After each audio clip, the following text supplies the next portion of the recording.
शनिदेव ने ली पांडवों की परीक्षा। पढ़ें कथा। पांडवों का अज्ञातवास समाप्त होने में कुछ समय शेष रह गया था।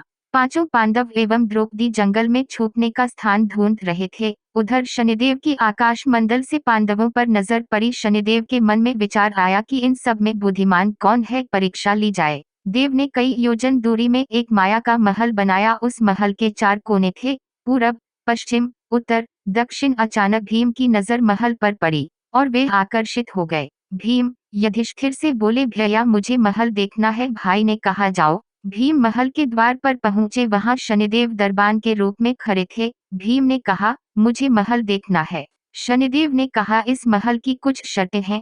पहली शर्त, महल के 4 कोने में से आप एक ही कोना देख सकते हैं। दूसरी शर्त, महल में जो देखोगे उसकी सार सहित व्याख्या करना होगी। तीसरी शर्त, अगर व्याख्या नहीं कर सके तो कैद कर लिए जाओगे। भीम ने कहा, मैं स्वीकार करता हूँ, ऐसा ही होगा। और वे महल के पूर्व छोर की तरफ गए। वहां जाकर उन्होंने अद्भुत पशु पक्षी और फूलों व फलों से लदे वृक्षों का नजारा किया। आगे जाकर देखते हैं कि 3 कुएं हैं, अगल बगल में छोटे और बीच में एक बड़ा कुआं। बीच वाला बड़े कुएं में पानी का उफान आता है और दोनों छोटे खाली कुओं को पानी से भर देता है।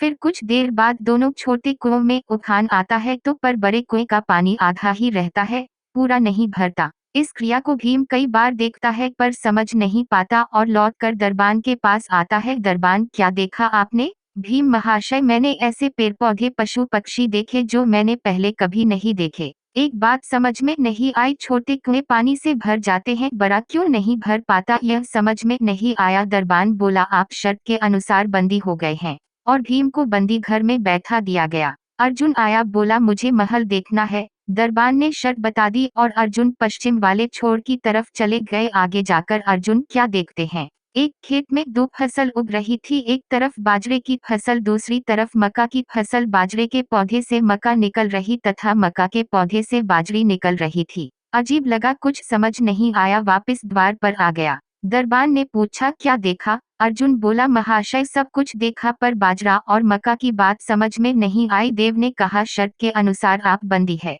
नकुल आया, बोला, मुझे महल देखना है। फिर वे उत्तर दिशा की ओर गया। वहां उसने देखा कि बहुत सारी सफेद गायें जब उनको भूख लगती है तो अपनी छोटी बच्चियों का दूध पीती है। उसके कुछ समझ नहीं आया, द्वार पर आया।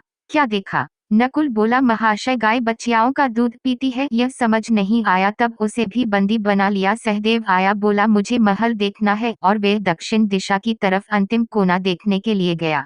क्या देखता है, वहां पर एक सोने की बड़ी शिला एक चांदी के सिक्के पर टिकी हुई दगमग दौले पर गिरे नहीं, छूने पर भी वैसे ही रहती है।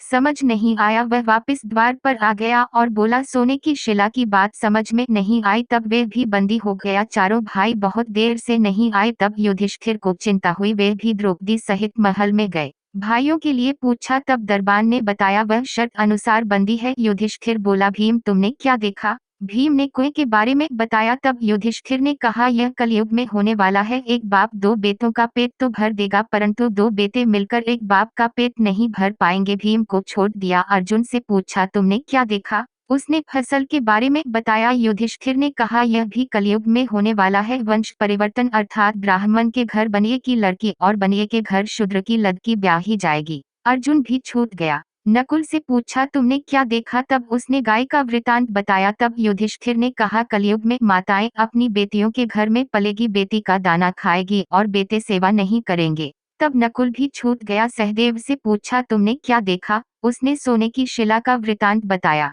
तब युधिष्ठिर बोले, कलयुग में पाप धर्म को दबाता रहेगा परंतु धर्म फिर भी जिंदा रहेगा, खत्म नहीं होगा। चारों भाई मुक्त हुए। शनिदेव ने